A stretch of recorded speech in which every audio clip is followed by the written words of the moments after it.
नमस्कार दोस्तों, स्वागत है सभी दोस्तों भाइयों का। तो दोस्तों एक ऑडियो कैसेट जा रहा है दिल्ली, तो आइए आपको दिखा देते हैं। तो लीजिए दोस्तों, जैसे हमने बताया एक ऑडियो कैसेट जा रहा है दिल्ली।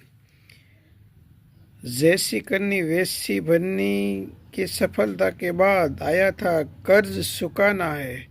विमल कुमार का डायरेक्शन में गोविंदा जूही चावला और गाने इनमें देख सकते हैं दोस्तों।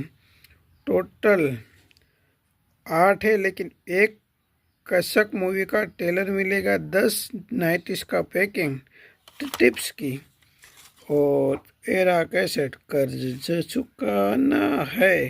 तो एक ऑडियो कैसेट था। तो लीजिए दोस्तों, एक ऑडियो कैसेट का पार्सल रेडी न्यू दिल्ली का। हाँ दोस्तों, ये सारी चीज़ें पुरानी होती है। तो बस आज के लिए इतना ही। तो सभी दोस्तों भाइयों को जय भगवान, जय माता।